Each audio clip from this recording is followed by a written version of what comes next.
Lampah ya nyepake lenggan kagem Dara Putri. Oke. Mangga mangga Dara.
Wonten Taman Sari Palembang menika kula minangka abdi dalam panjenengan ngraosaken bagya mulya bunga Ndarayu nggih jalaran kula menika mboten dibeda-bedakaken senajan to panjenengan bener kaya nggih ngopo kok dibeda-bedake lho wong peninggal ya nyambut gawe ladeni aku putra wae Pak kaya kados-kados kadosipun kok wonten taman kasih kadose wonten Pak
pangapunten menawi anggen kula sowan wonten Taman Sari menika nggih kamardikan panjenengan. Ora kok Dimas. Namung nggih mawon. Kula kepengin mangertos sasampunipun sampeyan lan kula dipun papanaken wonten bangku pamulangan. Kados pundi taos sing dados panjenengan. Mesti wae aku rasa seneng banget. Nek panjenengan kados pundi? Dimas Alam. Ya kabeh iki mau ora bedane lawan kang mbok prokaya. Sing dirasakake mung tansah seneng. Mergo dadi murid ana ing bangku pamulangan. Kaya-kaya tambah ngilmu lho. Leres ndika panjenengan. Semanten ugi ingkang kula raosaken sasampunipun kula dipun papanaken wonten bangku pamulangan rumaos rasan awit ing benjangipun kula ingkang lintir kawibawa wonten Kasultanan Palembang sasampunipun Kanjeng Rama menika lengser wonten Sultan Palembang. Kaya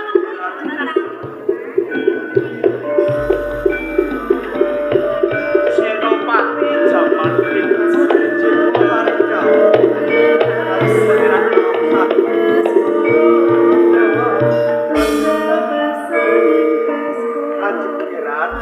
Senopati Jamal sowan kula kados keluarga saking Palembang kang supados ngaturaken awala kunjuk dhumateng panjenengan. nawala kok dadak nganggo nawala barang kok. Umpama ana wigati rak ya gelis kowe matur karo aku. Menika namung nawala, surasanipun nawala kula mboten Kaya ngono sih. monggo dipun tampi. Matur nuwun Senopati Jamaluddin wiwis gelem kanyelan tompone papan. Yen kaya ngono layang wis tak tampa gelis bali ana Kasultanan Palembang. Bareng nggih Jenderal. sing ati-ati parek.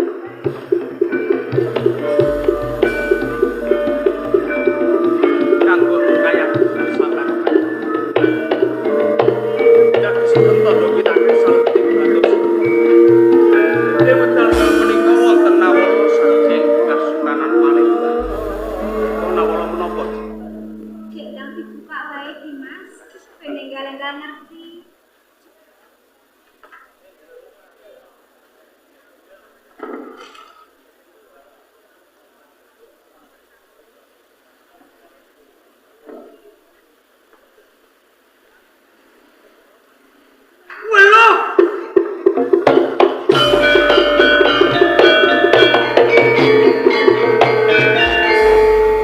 Dimas salam anu apa to, Dimas? Kaya Lah kok sakwise sliramu iki mau senawala.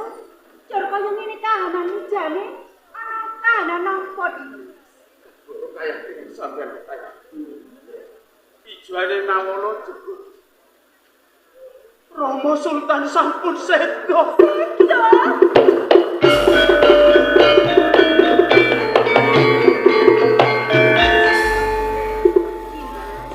Dimas salam. Jadi kuat-kuat nggone menggale ya Dimas.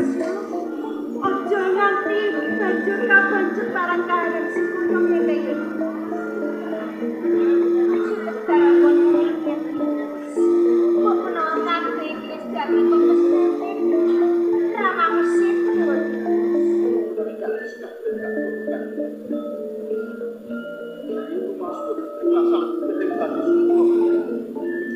Dereng kemawon kula Sultan wonten Kasultanan Palembang. Rama Sultan sampun dilarang kebutuhan. Kanggo uga ngerti kaya ngopo gratis sing penggale. Kalamun to katilan sedo marang ramamu Kanjeng Sultan Datuk Iskandar.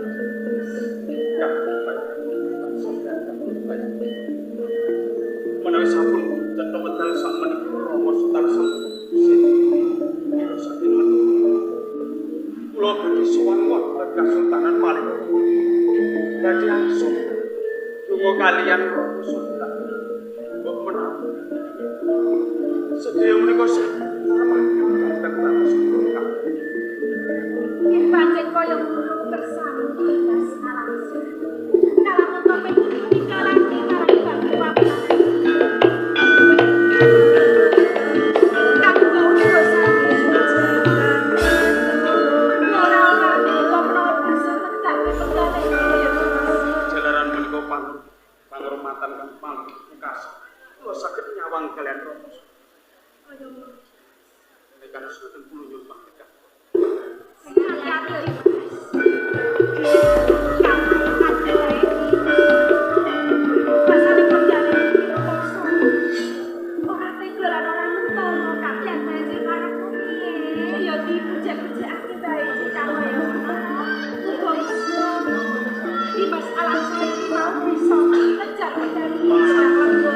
Monggo-monggo kanggo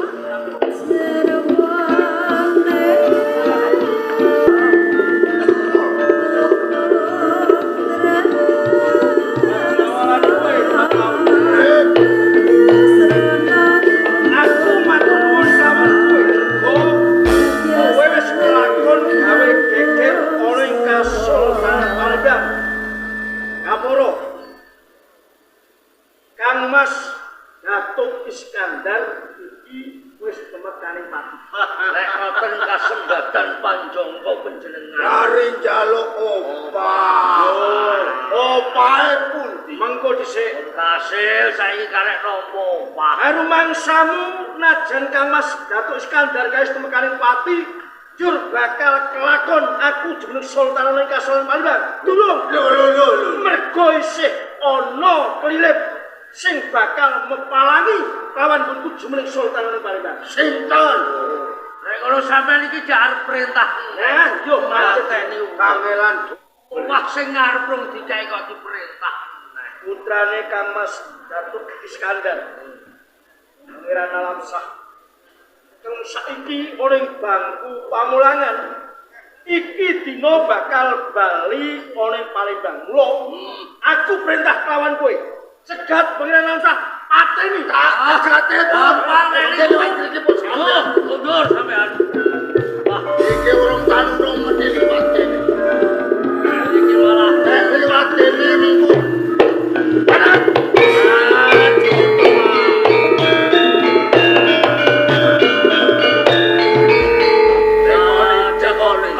Kendel wani liwat Saka rumangsaku aku ora duwe salah karo kowe mula kowe nek ana dalan aku bakal lewat. Kok liwat-liwat kok kepenak temen. Sopo wae sing wis wani liwat ana ing alas watu lulu iki dadi tadah ala mangsaku. Oh, cetane kowe sambang dalan. Ra tak selaki pancen ya. Penake bondo dunya. Apa iki? Iki sapa? Jiwan aku pangeran alam saka Kasultanan Palembang. Pangeran alam sae kowe. Ali sapa kowe saklarane Jempo. Ora usah digoleki temeko. Daginge empuk, kalunge yo empuk. Oh, aku iki sing diarani Jranjal Batlawi. Batlawi yo iki wan. lawalan kowe Batlawi. Yen pancen kowe sambang dalan pengin jaluk bondo donya sing tak gawa. Meno. Nanging yen pancen bisa ngrebut sultananku yen ra bisa. Cilaka kanggo kowe Ora trimo bondo donya. Sak nyawamu tak alamu. Pancen Sak nyawamu pangeran alam sak. Ayo alam sak. Pancen kowe bisa mateni karo pangeran alam sak. Sing ati-ati. Jangan nek waduh. Wis ati.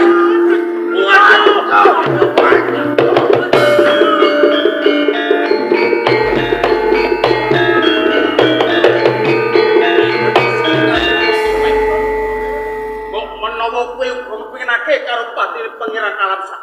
Ayo, aku lilolo patenono aku. Nanging sadurunge aku mati. Aku pengen ngerti. Sopo saktenane?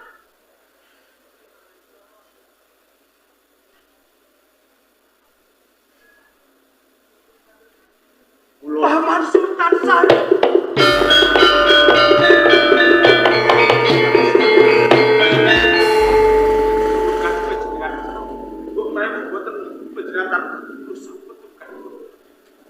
Sampun dados kewajiban kula tansah angayomi dumateng jeng pangeran alam sak. Nanging jumateng pangeran monggo platuring galigal kondur wonten ing Kasultanan Palembang. Menawi torandat konduripun wonten Kasultanan Palembang sampeyan badhe gelo lan tatanan badhe bibrang. Monggo atur.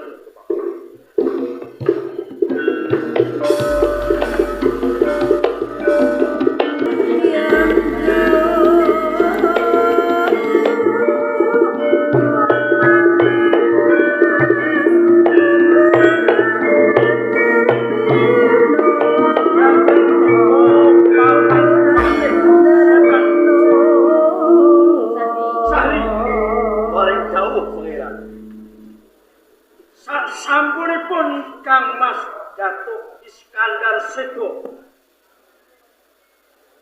kumplanging dampar wonten ing Palembang deren wonten ingkang angenggahi.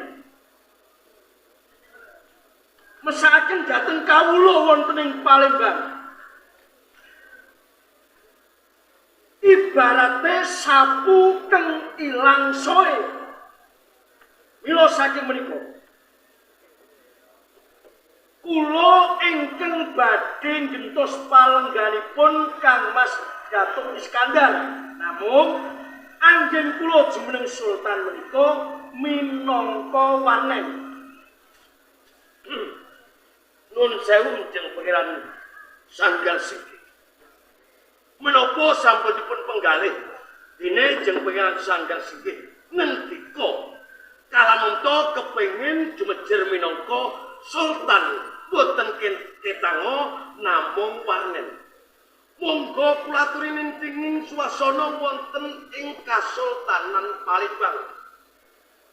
Dereng kemawon sedanipun Kanjeng Sultan Datuk Sakti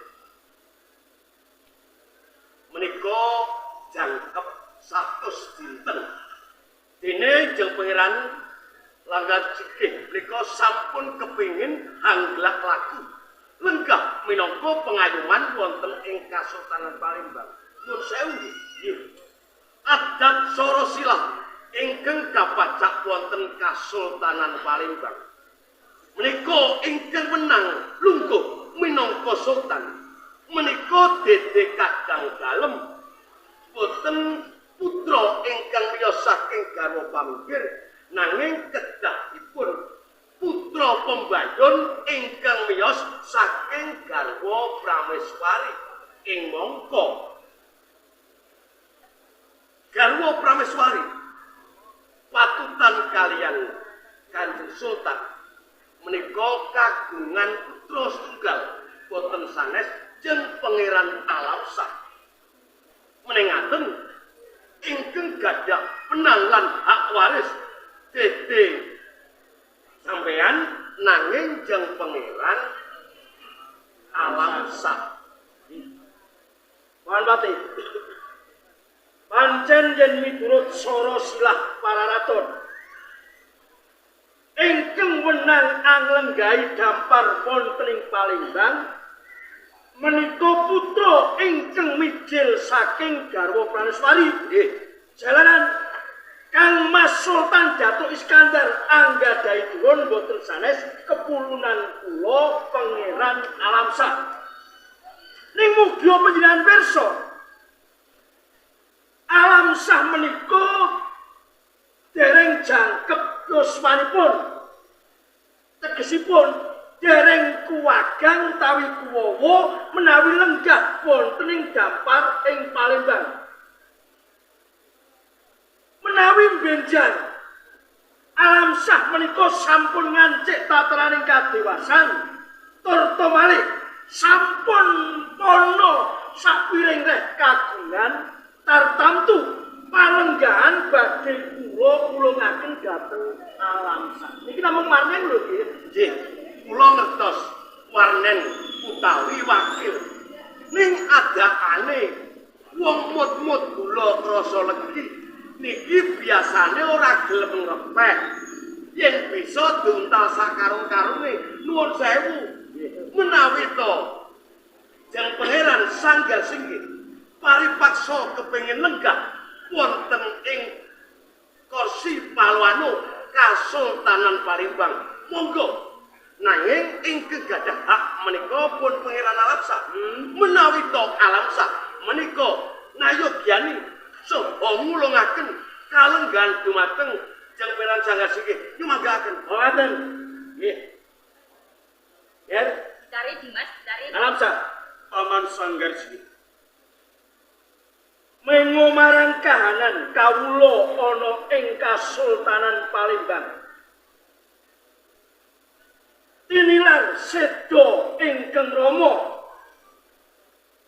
Iki mawantu-wantu supaya Palembang iki enggal-enggal ana kang dadi pengayuman lenggah ana ing dampar Gading Paluanum ana ing Palembang. Nah, pancen sawutuhe kengandhar benih hak jumeneng Sultan iki sliramu ning mergo sliramu iki durung dewasa lho yen paman keng minangka dadi warneng makili sawetara jumeneng Sultan ana ing Palembang kepiye Paman Sanggar leres sedaya pangandika panjenengan wedal sak menika dereng jangkep anggen kula lenggah minangka sultan wonten Palembang. Ya, menawi panjenengan kersakaken kados kawula.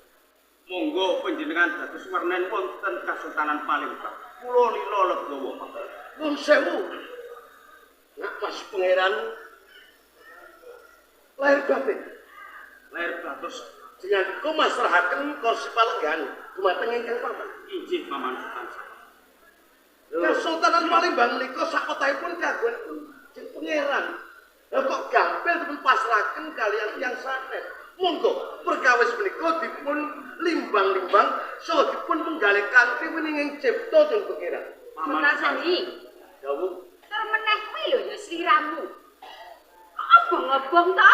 Lha genah putraku Alamsah ya sumaguh-saguh, palungguhan ikhlas diwenehke marang pamane mung cuma karneng.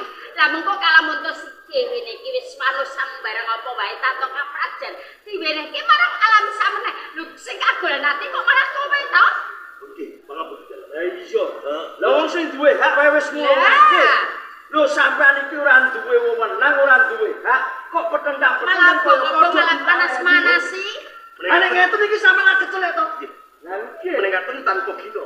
Kula dados prangga dalem wonten ing Kasultanan Palembang.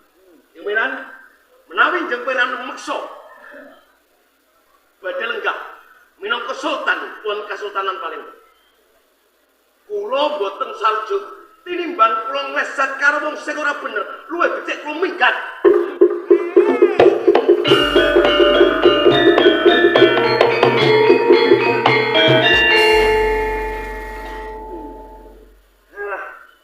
Wong iki yen kisinan nggih boten bentenipun kaya patih Pancen Sultan bener Mas. Sangguwi. Yo pancen bener.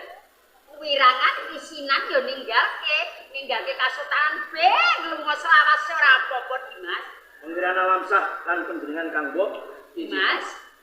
ewon dene Alamsah sampun maringaken menawi sawetawis pedal minangka warnen jumeneng sultan wonten ing Kasultanan Palembang menika kula mila jumenengan badhe kapurwakani.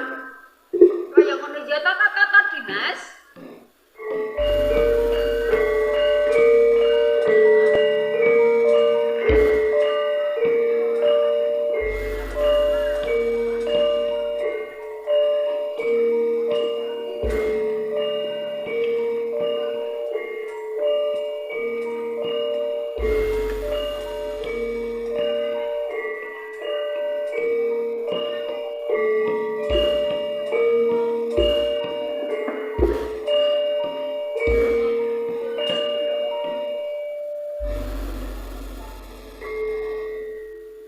Marang kabeh para nayaka sentananing negara ana ing Palembang. Nggih. Sausing panjenengaku keng anglenggahi dampar gading ana ing Palembang. Karepen ing mengkone panjenenganku ngasta pradata iki bisa wibawa lan kuncara. Ing kalenggan iki panjenenganku bakal tambah jimat asma utawa hagelan Sultan Sanggar Singgih.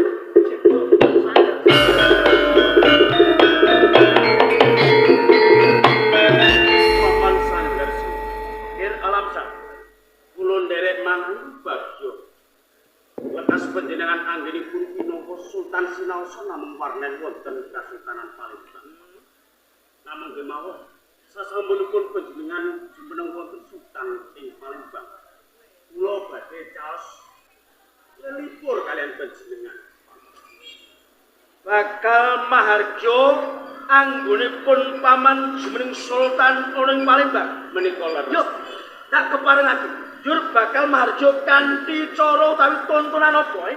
Tontonan dalang jantur saking Jawi, Pak.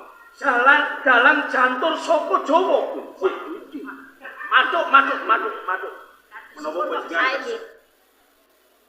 Menapa panjenengan kersa? Ayo gelem kene ra gelem. Aku ngrungokke dalang-dalang saka Jawa kae. Wih, anggone suluk gali-gali. Ayo, enggal kene. Enggal. Jalan Sanur.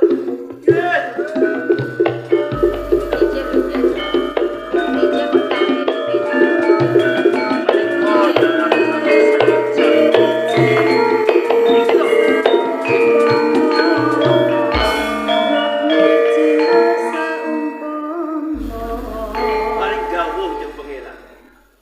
Kok ramene ngeten iki enten napa niku? Kuwi duweni kewajiban gawe kelipur ana ing pendopo Kasultanan Palembang. Jumenengan sultan ngene iki. Layak ngingaken. Nggih. Menapa sampun kepareng dalang jantur badhe amiwiti. Ya kepareng wae. Ning kira-kira iso tenan ora kowe iki? Waune ki rada iso. Ngono. Ning wong lunga ndogol suwe niku ya rada lali sithik-sithik. Pangapunten nggih Kanjeng Sultan. Ya. Kulo ndak tinggal diwiwiti. Dalang jantur bakal amiwiti dedongengan kang dedongengan kuwi sambung kedadian iso nyata lan iso ora. Ana sawijining negara kang gedhe kena diarani negara Purwacarita. Ratune iki wis sepuh. Ratu sepuh kagungan garwa isih enom tur ayu kinyis-kinyis. Radene garwane sepuh ora bisa nyenengake ati, mula ing kono garwa selir njur duwe pengangen-angen kepengin milih sing enom. Merga sing enom isih rasa tenagane kapinujon. Ratu sepuh kuwi duwe kadang kang isih muda taruna. Ing kono njur ana rembug sapekuton mung kepengin dadi sultan ana ing Purwacarita.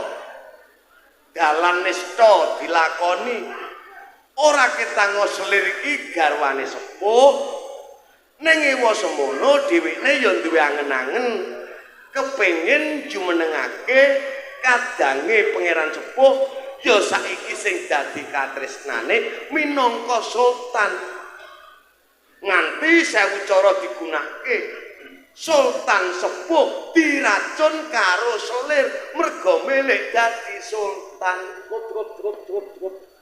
Cukup. Enten apa? Dereng rampung. Dalang kok ora karep parake. Dongengane blerak-blerak tekan ndi?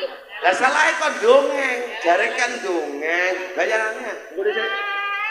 Mengko dhisik gon mundalang kok kaya-kaya nyemu kawan aku. Ya aja krasa yen ora rumangsa. Ributke Dimas, ributke. Satenane kowe iki sapa? Satenane kowe iki sapa?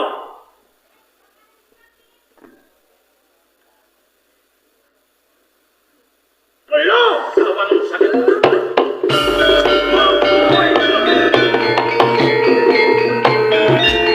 Ya wis minggat kok isih kurang terimane bae, Dimas. Disanggar situ. Manut caritane dalang jantung sawise kok pirengake semune reno ati kebranang ati apa sedane Rama Sultan Datuk Iskandar kuwe kang rela jebul Pangeran Alamsah lan Sultan Syahri iki wis gendhu sangko ora selai pancen kedadian sedane wong atuamu lho Kang Mas Datuk Iskandar ati mergo aku milik Palungguan oleh Kasultanan Palembang dadi cetok ing milik Palungguan Kasultanan oleh Palembang aku pinangka putra Rama Sultan Datuk Iskandar ora trimake perkara iki bakal duwe ditulis sedane Rama Sultan yen kowe ora trimo arepmu ning kene kowe ben pitungan karo aku Alamsah kowe bocah wingi sore pasan nung ilang pupuk rembuyan. Yo, yen kowe arep wani kawan sanggar siki, apa sing bondo kuat ayo? Maju wis bro, aku ora bermilis kan. Pangeran. Hati-hati Dimas.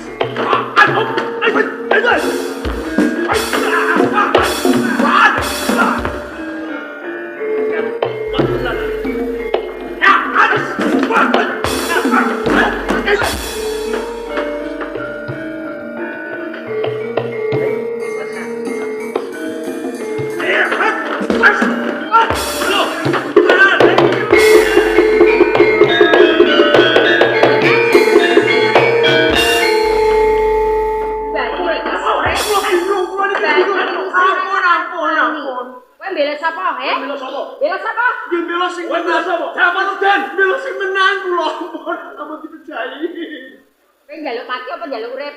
Wong kisah. Wong kisah. Njaluk ijene kene apa njaluk pecat? Mriki aduh. Nggono Dimas. Yen kowe sik kepengin dadi Senopati. Yen netepi gawean sing temen. Nggih. Dimas. Pangeran Alamsak leboke pakunjaran wae. Ayo. Ayo.